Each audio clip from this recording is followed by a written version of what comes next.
Então, obrigada a todos pela presença. Eu vou falar no gogó porque eu não gosto do microfone. Se alguém não ouvir, fala que daí eu pego o negócio lá. Então, a Alcimara me convidou para falar sobre cuidados paliativos e ela disse que eu podia escolher o nome da aula. Primeira coisa que ela fez foi vetar o nome da aula. Se a gente tivesse colocado o que eu queria colocar, acho que não tinha ninguém aqui. Não, a ideia é assim, né? Quando a gente pensa em cuidados paliativos, a palavra cuidados paliativos já assusta, né? Ela falou assim, poxa, né, vamos esperar mais um pouco, ver se chega. E a gente está acostumado a falar para públicos pequenos, porque são poucas pessoas que estão preparadas para ouvir o que a gente vai falar hoje e pensar sobre esse assunto. Então, tem algumas carinhas conhecidas que trabalham comigo na equipe já e é um prazer falar com vocês sobre isso. E no final da aula eu digo o nome que eu queria dar e vocês concordam comigo ou não, tá? Então, começando a falar um pouquinho da minha história, eu sou filha do Dr. Keller, que está aqui me prestigiando. Ai, vou chorar já. Ai. Não, e assim, eu fiz PUC, aí eu fiz clínica médica, e daí no meio do caminho eu ia fazer cardiologia, mas a oncologia, independente do pai, bateu na minha cara assim e disse, viu, você é oncologista, você não é cardiologista não. E aí o meu lato senso de cardiologia foi por água abaixo, está lá guardado na gaveta, e quando eu falo que eu tenho lato senso em cardiologia, todo mundo fala assim, tipo, tava louca, né? Eu fiz oncologia e me encantei por cuidados paliativos. Quando eu fui para Tampa terminar minha formação em oncologia, eu acompanhei um médico que se chama Lodovico Balducci. É um italiano erradicado da guerra que foi para os Estados Unidos e atender só idosos, pacientes acima de 65, 70 anos na oncologia geral. E ele me mostrou um lado do cuidado paliativo que é fantástico. Não olhe pra mim, que daí nada vai acontecer. E a ideia é falar sobre isso. Bom, conflitos de interesse, eu tenho conflitos claros com o SPON, indiscutíveis com a Unimed, né? Aqui embaixo é o símbolo da equipe multidisciplinar de cuidados paliativos, que é a nossa menina dos olhos no SPON. Eu sou coordenadora dos dois comitês, tanto dentro da Unimed como do SPON, e em cuidados paliativos esses são os meus conflitos. Pensando antes de falar em cuidados paliativos, esses dados saíram esta semana. Então, por isso eles são tão legais. São dados da Organização Mundial de Saúde que mostram que a cada 6 mortes no mundo, uma é por câncer. E aí a gente consegue entender por que é tão importante a gente estar aqui conversando sobre isso hoje. A gente vai ter, em 2040, pelo menos 29.400 novos casos, tá? Então, a prevalência e a incidência do câncer, ela vem aumentando e a gente tem que conversar sobre isso. A OMS também definiu prioridades para o ano de 2020. As prioridades desse ano são controle do tabaco, com uma redução do risco de câncer em 25%, se a gente conseguir efetivamente fazer isso. Vacinas contra HPV e hepatite B também vão ter um impacto importante na redução da incidência do câncer.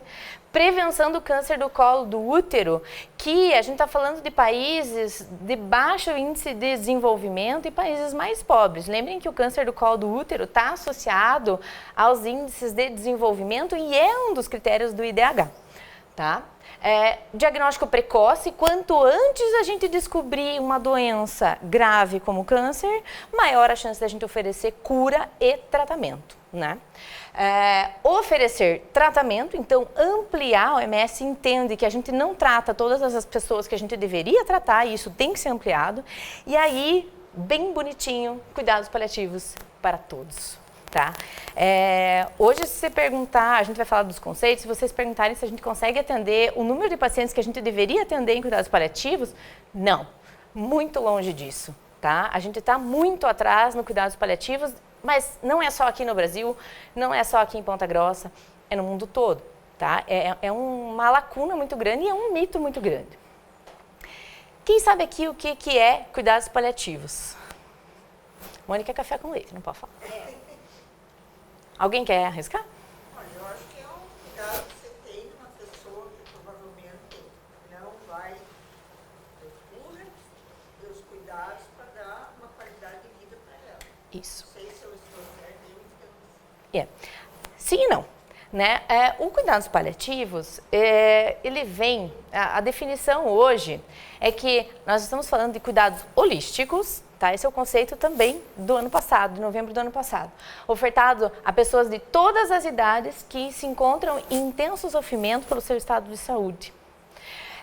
Proveniente de doença grave, tá?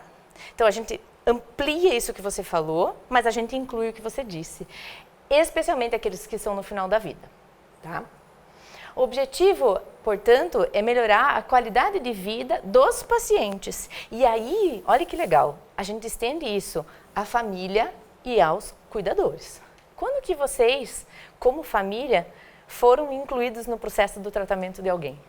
Só quando a gente é mãe, né? Que aí tem que dar o remédio pro filho e tal, aí precisa. Mas é isso. Aqui depois eu mostro para vocês vão ter acesso aos slides, são todas as tarefas que a gente tem que cumprir como paliador. Mas não vem ao caso, é só para vocês verem o tamanho do trabalho que a gente tem. Quando a gente fala em cuidados paliativos, a primeira ideia que vem na cabeça da gente é alguma coisa tipo uma gambiarra, né? Eu vou dar um jeitinho, é alguém que não tem mais possibilidade de cura, vou tapar os buracos e aí eu vou fazer o que eu posso para aquela pessoa. É muito mais do que isso, tá? A palavra paliar, ela vem derivada da palavra pallium, que significa manto protetor. E aí a gente começa a ver o cuidados paliativos de maneira totalmente diferente.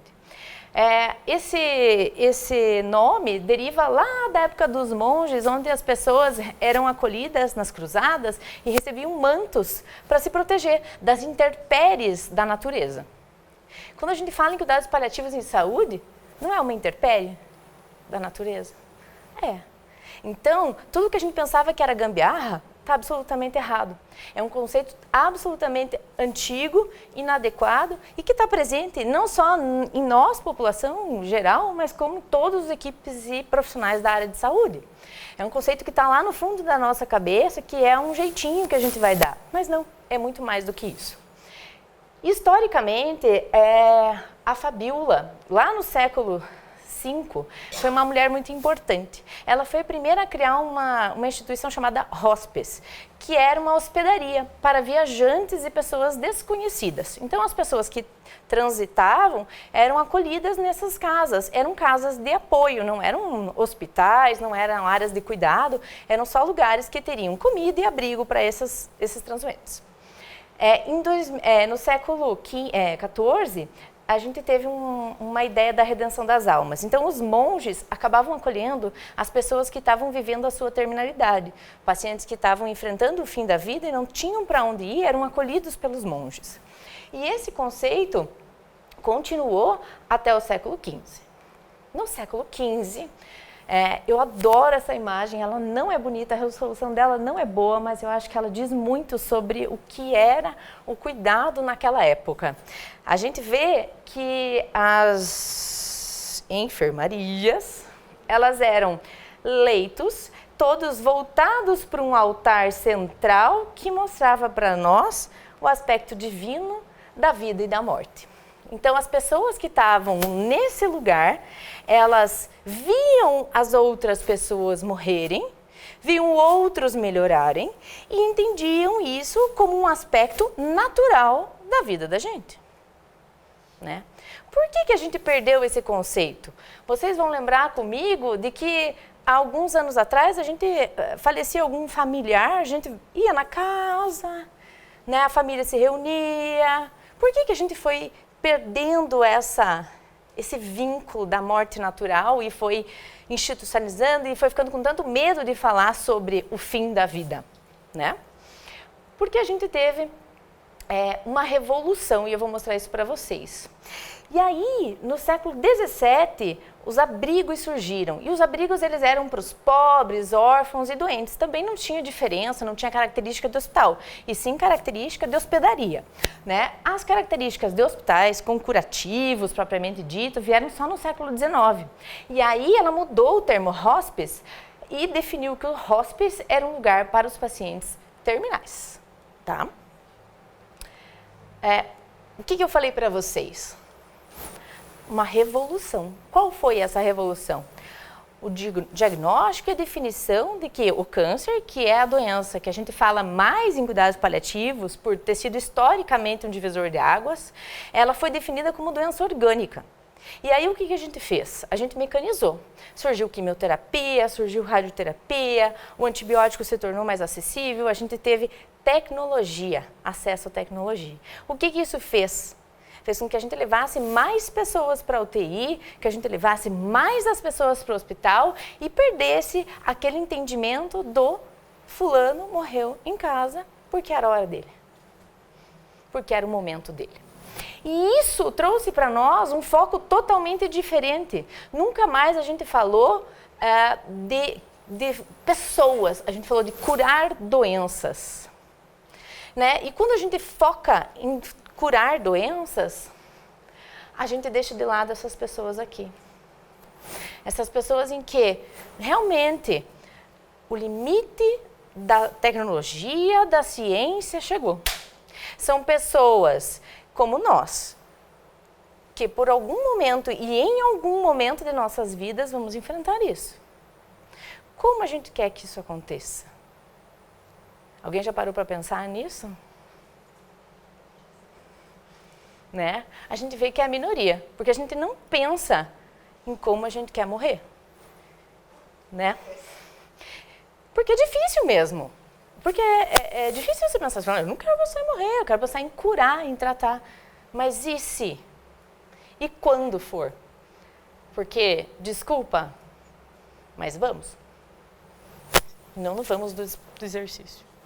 Né? O presente do cuidados paliativos. Essa mulher maravilhosa é Dame Cicely Saunders.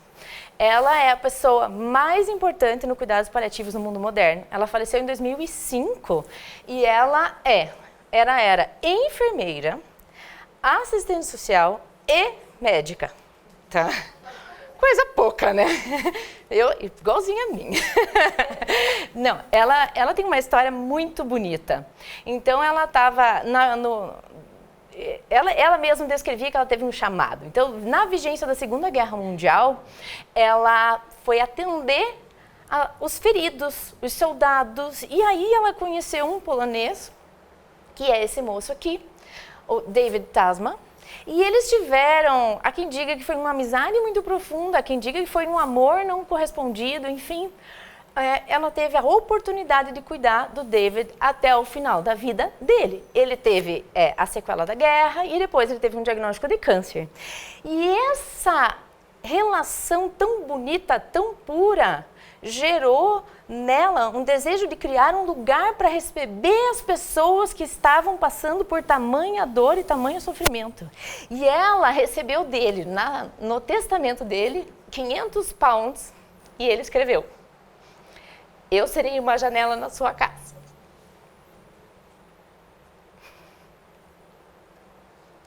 E em 67, ela inaugurou o St. Christoph,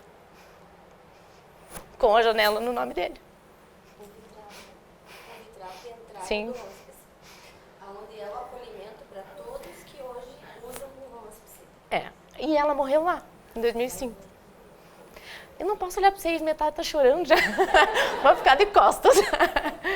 Né? Então, assim, e o que mais ela trouxe para nós? O que mais essa mulher tão poderosa trouxe para nós? Ela trouxe um conceito que é totalmente diferente do conceito que a gente imagina normalmente, né? Ela trouxe um conceito chamado dor total. Ela trouxe pra gente a ideia que a dor não é só física. Ela é também social. Agora que eu tenho um diagnóstico de doença grave, como é que eu vou ficar? Quem sou eu perante a sociedade? Né? A gente fala muito das mulheres aqui, porque a gente tem um predomínio de mulheres, mas assim, e o homem? Com aquela imagem patriarcal, que era o responsável pela família, que não tinha deixado a sua mulher trabalhar porque ele ia ser o provedor e ele tem uma doença grave terminal. Como que ele se coloca? Como que ele se questiona? Isso não gerou dor? Com certeza isso gerou dor e questionamento. A dor psicológica de enfrentar a doença e perguntar por que eu? Por que eu estou vivendo isso? A dor espiritual Meu Deus, eu rezei tanto, eu pedi tanto, eu fui tão bom, eu fui na missa. Né? Por que a gente está passando por isso? Ela trouxe esse conceito e a partir desse conceito diferenciado surgiu o paliativo moderno, que fala naquilo que a gente falou lá atrás, do tratamento holístico, do todo, da pessoa que tem a doença e não da doença que domina a pessoa. E aí, essa frase veio. Gente, a morte é só uma parte da nossa jornada. Goste a gente ou não de pensar nisso, ela é uma realidade. E é por isso que quando a gente tem eventos para falar sobre cuidados paliativos, é sempre tão bacana. Porque quem está aqui está disposto a pensar sobre isso e a falar sobre isso. Tá? O que a gente quer hoje? O cuidado vai além do paciente, se estende à família e a gente tem, por obrigação, por definição, a necessidade de acompanhar essa família até 6 meses após a perda daquele ente querido. Tá? E isso é muito importante porque se coloquem na posição de cuidador. Quem é pai e mãe sabe, né? No começo a gente cuida, e no final da vida é a mesma coisa. A gente cuida, e de repente fica um vazio. Ou porque cresceu e foi para a escola, ou porque foi para outro lugar. E agora, como é que a gente fica? Então, quanto mais a gente conversar e preparar o cuidador, a família, a equipe, mais fácil vai ser essa transição e mais bonita ela vai ser. Né? Quando a gente fala em abordagem multidisciplinar, eu gosto de dizer que muitas vezes o médico ele acaba sendo o coordenador, mas ele não é chefe de ninguém e ele é tão importante quanto as outras pessoas da equipe. A equipe multidisciplinar, sem uma boa enfermeira que avalia uma ferida, que orienta um curativo, uma boa psicóloga que sabe ouvir, acolher, uma nutricionista que ajuda a gente quando não se consegue mais tomar água. Então, não tem ninguém mais importante do que ninguém. Cada um tem o seu papel. E aí, qual que é a nossa filosofia? E eu falo nossa porque eu sou paliativista de corpo, alma e tudo mais. Todo paciente que tem doença incurável, ameaçadora à vida, em progressão e perto do final da vida, é um paciente paliativo. Espera aí. Se eu tenho uma doença incurável, eu sou paliativo? Eu gosto sempre de usar alguns outros exemplos que não são o câncer. Demência, diabetes, insuficiência renal. Em algum momento, seremos todos paliativos? Caraca, eu sou paliativo! Né? A gente pensa assim, vamos ser todos.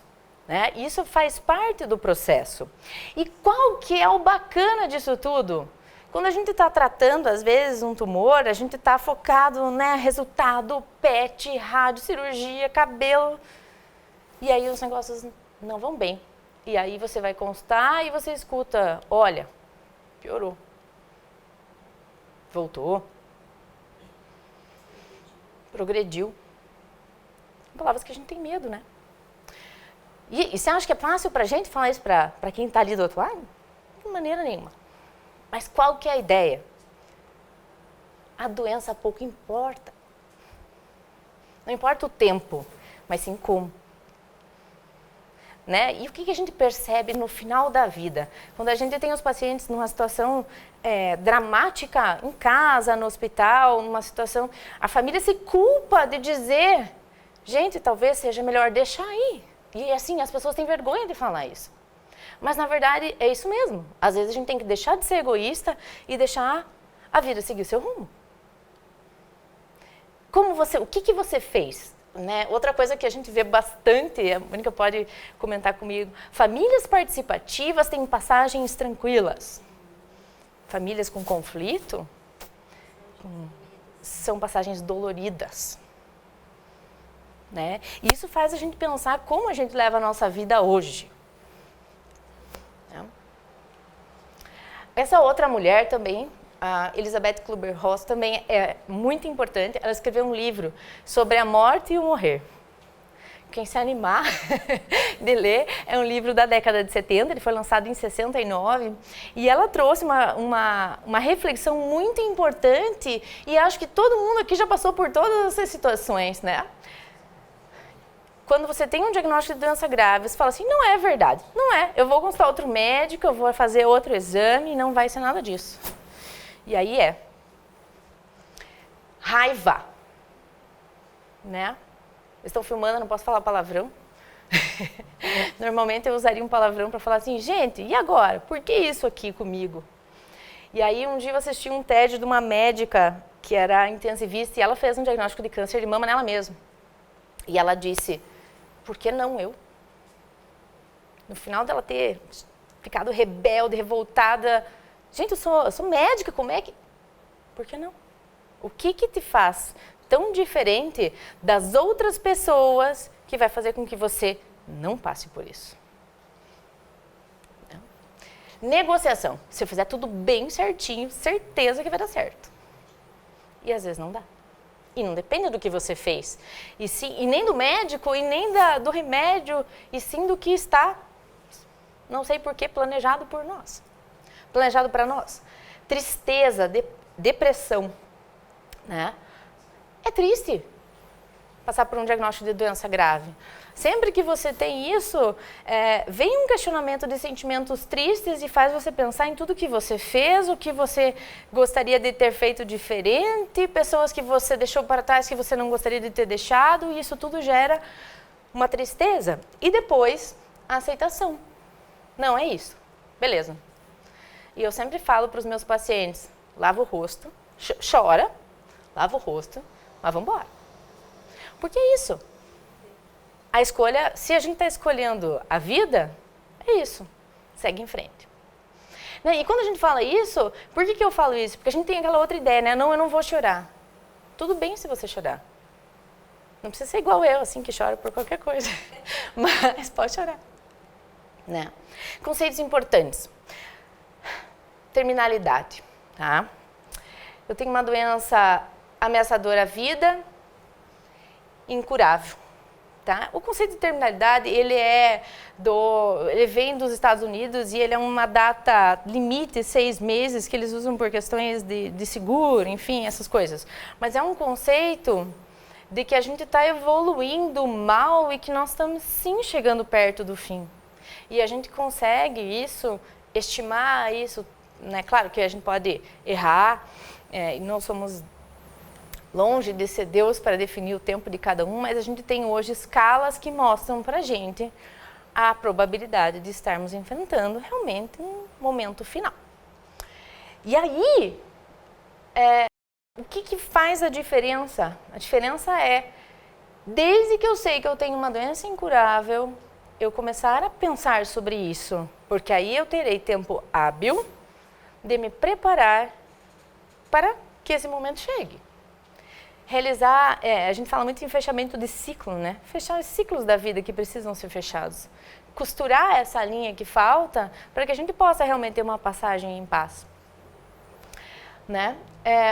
Quando que eu defino impossibilidade de cura? Bom, eu posso ter impossibilidade de cura, mas eu posso ter um tratamento modificador que me dê qualidade de vida, me dê aumento do tempo de vida. E aí que vem aquela pergunta que eu escuto muito lá no hospital. Doutora, mas se ele tem uma doença incurável, por que você vai fazer químio nele?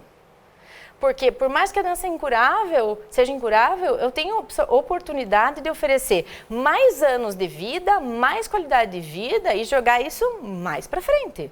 Então, sim, a gente trata pacientes paliativos com antibiótico, UTI, cirurgia. Veja, a gente só vai tirar isso quando realmente as estratégias de terapêutica modificadora de doença acabaram. E quando a gente fala isso, é assim, não tem mais nada para fazer, porque tem todo o resto que a gente pode fazer. É uma coisa que não tem mais. Né? A pessoa não é só o remédio da químio, do coração, da fila do transplante. Né? Sempre incluir a família. Claro, a gente tem situações específicas e a família aqui, eu gosto de usar a palavra ente querido, porque às vezes a gente é mais próximo de alguém que não é do sangue do que alguém do sangue. E aí eu gosto de usar uma charge que eu vi, que fala assim que parente de sangue até pernilongo é, né? Então, às vezes, alguém que não é parente da gente é mais próximo do que algum familiar. E espiritualidade, tá? Tem um estudo americano que fala que 97% dos pacientes que foram questionados gostariam de ser abordados pelos seus médicos sobre espiritualidade. Quantas vezes vocês foram abordados sobre espiritualidade em uma consulta? Né? Eu pergunto para os meus pacientes, vocês têm fé? Eles me olham assim, a médica tá louca? Ela tá com febre? Daí eu falo assim, não, porque é importante. Tem que ter uma crença. Você acredita no quê? O que é para você? Né? Porque isso faz parte do processo. Né? E como a Mônica bem falou, quando eu mandei os slides para ela ver, ela disse, isso aqui é o tripé do cuidado paliativo. E ela tem toda a razão. Né? Os nossos objetivos são aliviar, prevenir e promover. Aliviar o sofrimento, prevenir complicações e sintomas indesejáveis e promover a vida, né? Ajudar a gente a não enxergar esse leão aqui na sombra do gatinho. Né? E quando a gente fala em cuidado paliativo, se você for olhar dados de 2010, 2011, a gente tinha já um impacto de sobrevida relativamente pequeno, mas de alguns meses. E eu lembro quando eu estava na residência, saiu um estudo num jornal muito famoso que mostrava que os pacientes que tinham câncer de pulmão, eles estavam num grupo assim, químio, e no outro grupo químio mais cuidado suportivo, paliativo. Esse pessoal que recebeu esse atendimento ele viveu meses mais, do que aquele que só fez o tratamento convencional. E vocês podem me perguntar por quê, e na época a gente não sabia dizer o porquê, mas é porque o paciente é o todo. Ele não é só aquela doença, não é só a visita do médico ali, é ver ele como um todo. E aqui a gente fala do time especializado. Quando a gente fala, ele é multidisciplinar, ele é multidimensional. Então, uma equipe paliativa mínima vai ter médico, enfermeiro, físio, nutri, psico. Aí a gente pode ampliar, assistente social, fono, terapeuta ocupacional. O céu é o limite. Quanto mais profissionais a gente tiver envolvido no atendimento multi do paciente, mais esferas do cuidado da pessoa a gente vai estar atingindo. E esse é o grande diferencial do cuidado paliativo, né? Humanizar o atendimento, tanto se fala disso hoje, né? E não é tão legal quando a gente vai num lugar que alguém sabe teu nome e te trata bem. Não faz a diferença? Claro que faz. A gente está cansado de ser mecânico e tecnológico. Então, coloquei algumas coisas importantes sobre o princípio da atuação multidisciplinar, que é assim, possibilitar ao paciente viver ativamente. Porque assim, poxa, eu tenho pacientes paliativos que até eu desconfio se é verdade aquilo, porque são pacientes tão bons fisicamente, emocionalmente, eles estão tão preparados, que isso é só um detalhe na vida deles, né? Facilitar o dia a dia até a sua morte, ajudar eles a resolver algumas questões que são importantes para eles, seja um testamento, seja reencontrar um filho que foi perdido, doado, enfim, que for, né? Ouvir e paliar os familiares, né? A gente, claro, tem que ter o aval do paciente para isso, mas raramente nessas situações de paciente mais grave e terminal a gente tem uma dificuldade nisso. A maioria das famílias quer participar, quer entender. E no começo, sempre quando eles vão conhecer a gente, né, e já é um paciente terminal, a gente escuta assim, não fala que ele não sabe, né? E daí, depois a gente encontra o paciente e o paciente fala pra gente assim, ó, doutora, não fala pra eles que eu sei, tá? E aí eu brinco assim, viu, vamos todo mundo sentar, vamos conversar? Tem uma coisa pra falar pra vocês, todo mundo sabe, tá? Então agora vamos se abraçar e vamos resolver isso aqui e vamos deixar. Porque na verdade, eu sempre uso o exemplo assim, como você gostaria de receber um diagnóstico? Eu gostaria de saber se eu tenho uma doença terminal. Porque eu tenho as minhas coisas que são só minhas, que eu tenho que resolver. E isso vai de uma briga que eu briguei com ela, ela nem lembra. Mas eu falei pra ela uma coisa que ela não, né, que eu quero pedir desculpas. Até coisas realmente mais sérias, né? Não briguei não. Não, ela é bem boazinha. E quando a gente faz isso, o que a gente faz? Quando a gente faz esse atendimento assim, a gente influencia positivamente o curso da doença. Tudo fica mais leve, gente. A gente não está falando de coisa pesada aqui. Poxa, falar de paliativo e não ser pesado, como é que a gente faz isso? Vivendo. Né? E aqui alguns conceitos que eu gosto de trazer. Compaixão e empatia. Compaixão, quando a gente fala de compaixão, é o que a gente faz para ajudar o outro. O problema da compaixão é que às vezes eu faço o que eu acho que ia ser bom para mim. E eu não olho para o outro e penso o que o outro quer. A gente escuta muito dentro do ambiente do hospital. Eu faria assim, porque para minha mãe, para o meu pai, eu faria tal coisa. Mas não é tua mãe, não é teu pai. O que a gente tem que pensar? A bagagem que te trouxe até esse momento de sofrimento aqui, ela é individual. O que eu vivi para ser a Cíntia que está aqui hoje é totalmente diferente do que a Lucimara viveu para ser a Lucimara que está aqui hoje. Como é que eu vou saber o que é bom para ela? Medicamente, tecnicamente falando, eu posso até saber. Mas e o todo? Só ela pode me dizer o que realmente é bom para ela. E quando a gente começa o cuidado paliativo precoce, a gente tem a oportunidade de fazer coisas fantásticas, tipo diretiva antecipada de vontade. Eu não quero ir para a UTI, eu não quero usar uma droga vasoativa, eu quero morrer em casa. Não, pelo amor de Deus, me leve até o fim, me cede e me deixe lá na UTI. Né? Porque depois que a gente está numa emergência, chegou numa emergência, não tem isso definido, o que o plantonista vai fazer?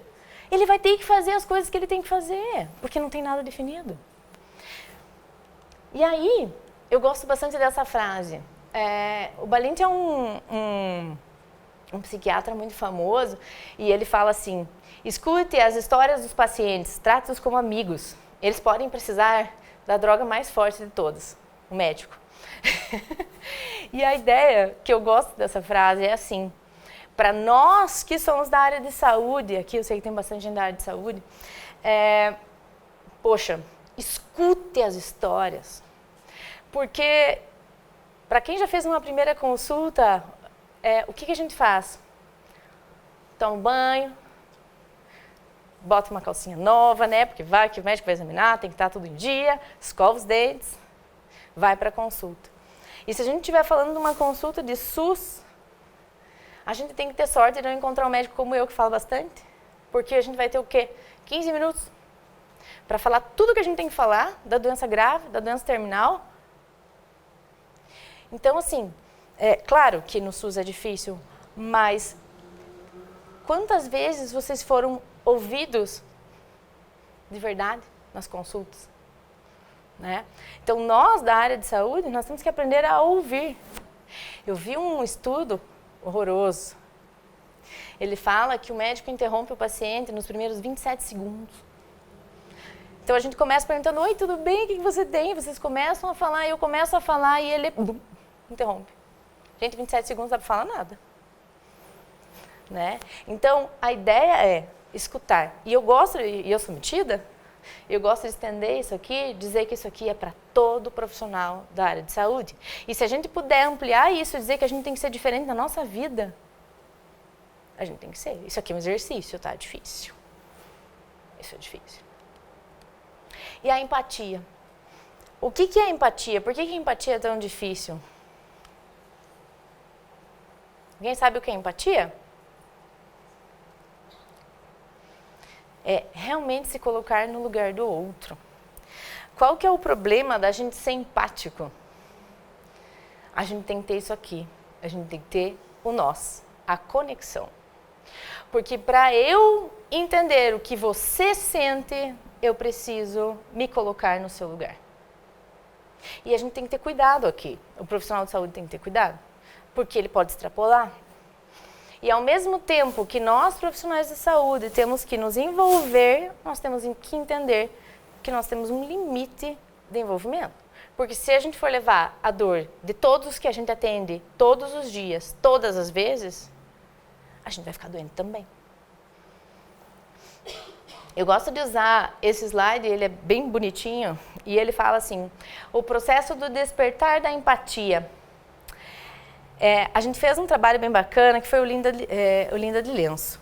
E aí a missão era pegar um lenço, amarrar no cabelo e trabalhar com o pessoal da Unimed. Eu acho que foi, não sei descrever, impactante, talvez essa seja a palavra. Porque à medida que você amarra o lenço na tua cabeça e dá aquele laço, automaticamente você se imagina tratando uma doença grave. E isso traz uma reflexão tão grande da vida que isso é difícil. Ser empático é difícil. Porque realmente você tem que tentar entender o que o outro está vivendo. Então você se vê, você olha, você tem que se deixar vulnerável, você tem que ir lá na frente do espelho amarrar o laço. Se você não amarrar o laço na frente do espelho, você não está se deixando vulnerável. Você não está colocando as suas emoções para fora. E aí, quando você se deixa vulnerável, você cria uma narrativa, que é o que eu falei para vocês, você se enxerga fazendo um tratamento. E aí você tem uma sensação, e aí a gente tem conexão.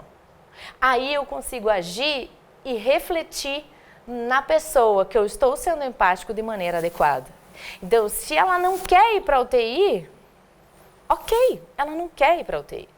E eu não vou questionar. Hoje eu atendi uma paciente minha que ela não fez nem a biópsia. Então, assim, a gente acha que ela tem um câncer de mama, estádio 4 desde o diagnóstico, e ela não quer fazer. E assim, no começo eu falava assim, não acredito que ela não vai biopsiar, tem tanta coisa para fazer. O lado oncologista fica com o coração disparado. O lado paliativo diz, ok. E é isso que a gente tem que saber. A gente tem que saber respeitar a vontade do outro.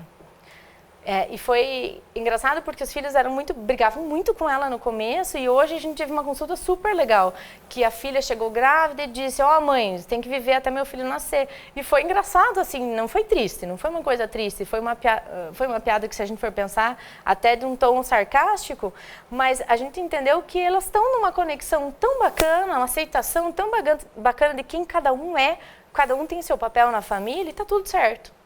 E aí, o meu desejo de ter aquela pessoa tratando, ele para no desejo dela. A decisão é dela. E aí que vem o mais legal de trabalhar com cuidados paliativos. Quando a gente consegue fazer um cuidado paliativo bem feito, a gente consegue respeitar a autonomia e os desejos do paciente. A gente consegue se sensibilizar, consegue tomar decisões compartilhadas, consegue fazer as diretivas antecipadas de vontade e introduzir ou suspender medidas fúteis. Então, a gente não faz nada que prejudique o paciente. Né? E quando a gente fala em prejudicar, não necessariamente é uma coisa ruim para ele que a gente poderia fazer. Mas imagine vocês que não querem ir para a UTI. Imagine se acordar numa UTI. Né? Isso também é prejudicial. Né? 80% dos pacientes paliativos que sabem que são paliativos querem morrer em suas casas. Sabe quantos conseguem? Menos de 20%. Isso é um dado americano, replicado na Inglaterra, replicado aqui no Brasil. 80% termina falecendo numa UTI. E aí, se vocês forem pensar num ambiente de UTI, considerando que a gente tem um cenário de doença incurável, é muito frio, é vazio e não é humano.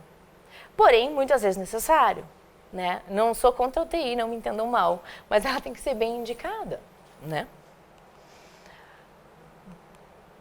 E aí, só assim a gente vai conseguir humanizar o fim da vida. E aí, a nossa escolha é a vida. Nós escolhemos viver. Concordam comigo? E no fim de tudo, curar às vezes, aliviar muito, confortar sempre.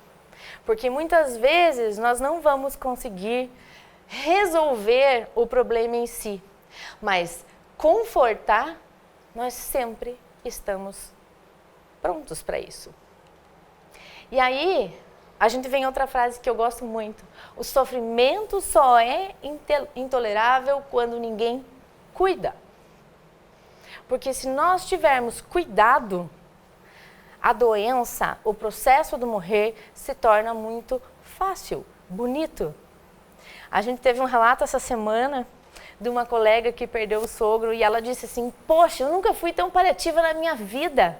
E eu nunca lutei tanto por isso e eu consegui oferecer uma passagem tranquila para um ente querido. Ele se despediu e ela disse ainda que ela perdeu ele na casa dela. E ela não entendeu isso como uma coisa ruim.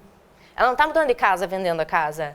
Ela está lá se sentindo bem, porque ela conseguiu fazer o que ele queria. E aí, é isso, gente. É preciso saber viver. E o último slide que eu coloquei, antes de contar o tema da aula que eu queria colocar. As pessoas esquecerão o que você disse, o que você fez, mas nunca como você as fez sentir. Tá? Era isso que eu tinha a trazer para vocês. E o nome da aula, de verdade, é Humanizando o Fim da Vida. É isso, gente. Falei 1 hora? Menos. Perguntas? Perguntas, respostas, dúvidas. Ninguém tem nada para falar? Vamos estimular. Vai lá, Mônica, fale. Vamos estimular. Vamos... Eu acho que eu tenho uma pergunta para ele. Será que dá? Vai lá. Então, vamos lá. Se apresente, né, moça? A Mônica, Passa para você. a Mônica, além de minha amiga, ela é paliativa também, de alma e coração. Exatamente. Por favor, o currículo é teu. Então, eu sou Mônica, né? Então, eu sou enfermeira, atuo na Unimed Ponta Grossa como gerente da qualidade, então trabalhei com segurança do paciente, né, dentro do hospital. E o cuidado paliativo é algo que é a senha, né? Sempre me fala, aí tem quase 5 anos que eu escuto, né? Falou em cuidado paliativo, tem passe livre lá com a Mônica, porque é a senha do coração. Mas o que eu queria perguntar para vocês, né? Até para muito mais do que a Cíntia falou brilhantemente, né? E acredito que esteja claro. Mas o que eu queria perguntar para vocês, não para minha turma ali, ó, não para minha turma, mas é ter a oportunidade de ouvir vocês no entendimento do cuidado paliativo mesmo. Alguém já pensou nisso? Como eu vou morrer? Como eu quero morrer? Como que esse momento, o que eu preciso acertar com a minha família, com os meus amigos, para de fato seguir o curso da vida, né? Se encontrar com outras pessoas e comemorar outros momentos. Quem já pensou? Pensou como? Sofreu? Qual o sentimento? Eu queria ouvir isso de vocês. Será que tem alguém para falar para mim? Eu fazem 3 anos que eu moro em Ponta Grossa, agora em março. E eu me encantei assim, de uma forma incrível nesses anos que eu estou aqui. E eu sempre falo que eu queria que o Dr. Keller fosse eterno. Eu também. Tamo junto. Mas o pai é meu, tá? Vai ser emprestado? Daí eu queria cuidar de mim, quando eu precisasse lá no fim da minha vida. Assim, eu sou eternamente apaixonada. Eu conheço os dois da minha profissão. E eu estou lutando por isso onde eu estou hoje, na minha casa. E eu acho que eu vou conseguir, não vai ser fácil, mas é um pontinho aí que eu vou acrescentar para mim. Legal. Você sabe, assim, eu vivo só a parte profissional, né? E quando a gente... Ela é linda, né? Viu ela lá? Quando a gente se forma, a gente não se forma pensando que a gente vai perder doente. Verdade. A gente se forma pensando, eu vou salvar vidas. Acho que isso tanto na área de enfermagem como na área da medicina, né? A gente se forma, vou salvar vidas. Quando a gente perde o primeiro doente, ele fica marcado. Eu lembro até hoje, a cor dos olhos do meu primeiro doente. Até hoje. E é muito difícil pra gente entender que a gente tem que morrer. É difícil. Ainda mais porque a gente fica muito tempo nessa fase que é a transição. Com certeza. E a gente também não queria que acontecesse daquela forma, ou da forma que muitas vezes acontece. E é difícil. É um trabalho, como a doutora Cintia falou, tem que fazer diário. A gente tem que fazer isso diariamente. Ainda mais a gente passa por isso não uma vez. A gente passa isso 5 vezes, 10 vezes no mesmo dia. É difícil. É um trabalho que você tem que se inspirar em pessoas que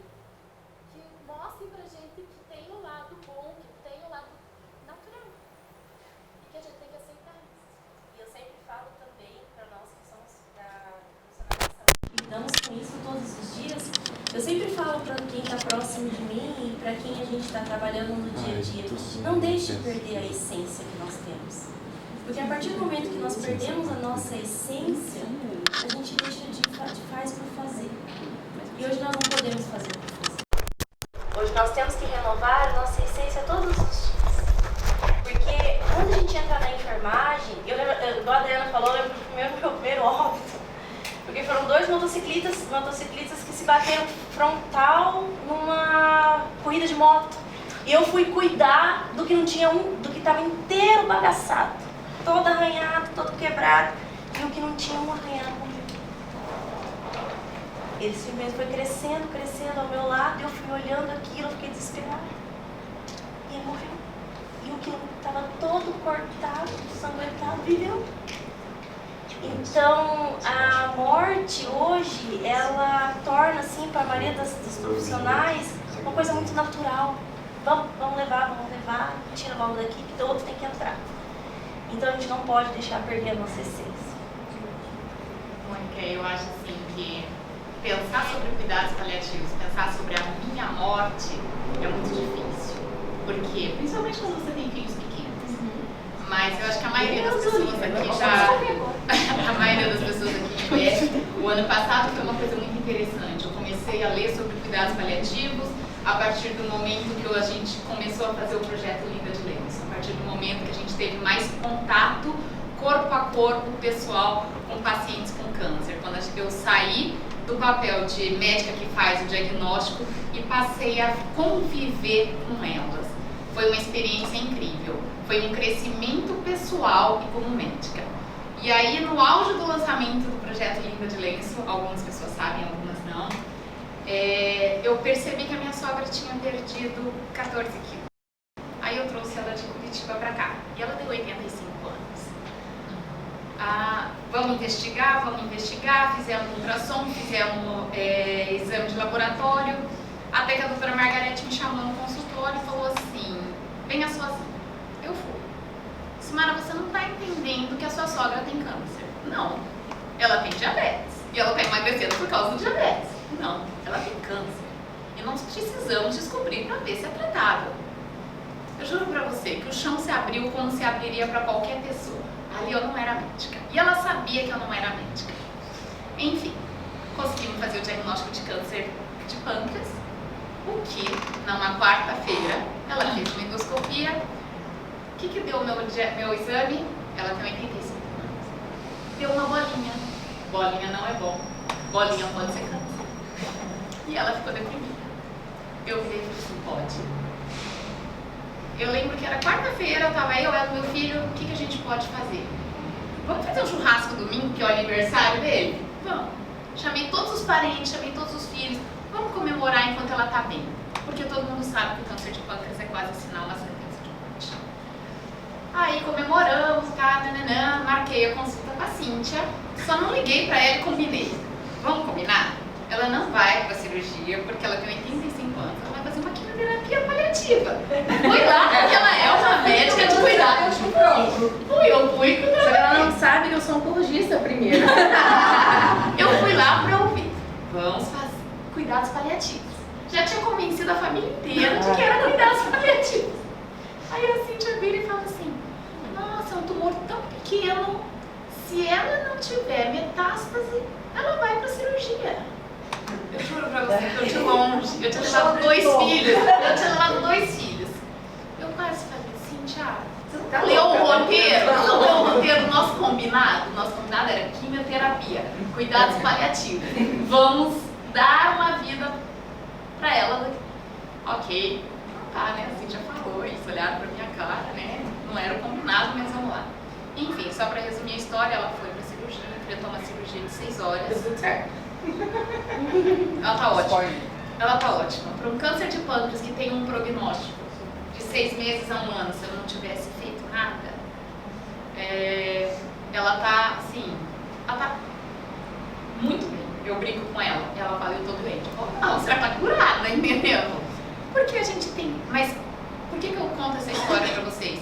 Porque o que me leva a falar, a humanização do fim da vida pra mim, é a gente conversar sobre a finitude da vida. é a gente valorizar o tempo que a gente tem, antes que chegue o fim. Então, para mim, o principal de cuidados paliativos é valorizar o tempo que essa pessoa tem, que na verdade é o tempo mais, é o de mais importante a gente pode ter. Porque se eu saio, perco reclamando uma semana, vou ali e sou atropelada, eu não tive tempo de valorizar. Então, quando a gente se dispõe a conversar sobre isso, a gente vai fazer o tempo que nos resta valer a pena. E foi pensando nisso que eu sempre tratei a minha saúde. E como diz alguns amigos, cara, minha sogra tem uma saúde que deixa a gente nervoso. E chega a irritar. Mas eu queria, assim, realmente, a Cíntia tem esse lado oncologista em cuidados paliativos. E às vezes a gente vai procurando um e sai com o outro, entendeu? Eu queria que eu tivesse consultório separado. Aqui, e na verdade tem, né? A portinha, as duas portinhas, né? Uma portinha que você quer abrir, né? A gente tem um. Então, assim, eu sei que é um tema muito pesado, é um tema difícil pra gente conversar, seja com quem nunca passou por uma doença grave, seja para quem já recebeu esse diagnóstico e já venceu o tratamento, seja para quem está em tratamento. Mas o objetivo, acho que da gente trazer esse tema para o projeto, é a gente aprender que todo mundo, esteja em cuidados paliativos ou não, tem que saber que a vida é finita. A gente tem que pensar, a gente tem que falar sobre isso, né? E quando você falou assim pra mim, eu queria colocar outro nome na palestra, eu falei, quer ver que vai falar café com morte, noite com morte, alguma coisa nesse sentido, porque a gente trabalha muito com isso, né? Aliás, tem um café com morte em março, né, dia 14. E tem um convite lá no nosso grupo, Café com Morte. Quem não tá acostumado a falar, não vou, porque deve ser pra ensinar alguma coisa, né? Vou tomar um café e vou morrer, alguma coisa nesse sentido, né? E quando a gente se depara bem com essas questões, né, de diagnósticos, de momentos, de se deparar com 85, 90 anos com a possibilidade do diagnóstico, será que eu pensei há 20 anos atrás de como eu gostaria, né? Quando eu fiz a pergunta, algumas pessoas aqui levantaram a mão. Querem falar? Então fale. Então, eu sou psicóloga, trabalho com psicologia. Então, quando você pergunta como eu gostaria, faz 5 anos, esses 5 anos mudou muita coisa. Eu tenho filho de certo. Meu marido fala assim, nossa, vamos sair, eu já não tô chovendo, vamos. A gente vai viver, porque eu não sei o dia de amanhã. E o que eu brinco com meus pacientes, eu não sei a minha senha, eu não sei a sua. Às vezes o paciente de oncologia está melhor do que a gente, emocionalmente.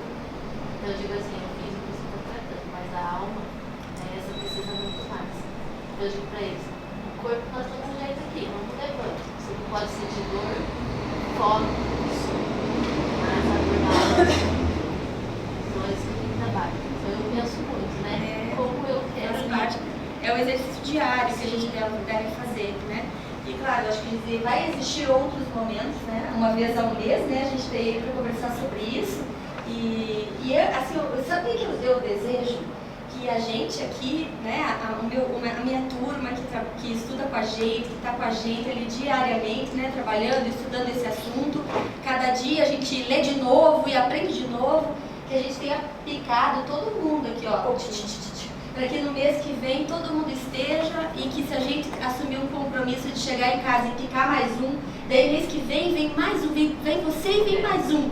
E aí, de fato, a gente pode fazer um café da morte, café com morte lá no final do ano, e daí a doutora Lucimara vai falar pra gente cantar um curtido, bem direitinho, e a gente pode conversar mais sobre esse tema. Eu só queria dizer assim, né, que eu sou chorona, vocês perceberam, né? Todo mundo que me conhece aqui um pouco sabe que eu choro mesmo. A única área da medicina que me permite chorar junto é o cuidados paliativos. Eu não teria outro espaço senão o paliativo. E assim, isso não quer dizer que eu seja frágil. Isso quer dizer que uma vez eu ouvi uma aula do professor Porto, Selmo Porto. Ele fala muito sobre semiologia, exame físico e tal. E ele fala que o bom médico, ele funciona como um pássaro. que entra na água, pega o peixe, sai e se seca. Então, chorar, abraçar, ser humano é você se molhar um pouquinho. Você muda? Muda. Mas você sai e continua o teu voo. Porque a minha história, por isso que eu falei pra vocês, eu não posso levar o sofrimento de todo mundo comigo, mas eu posso levar uma lição boa de cada um de vocês, de cada um, e eu acho que todo mundo, né? O tempo que eu perdi com vocês aqui, vocês perderam comigo. Então a gente tem que fazer isso valer a pena. Era isso, gente.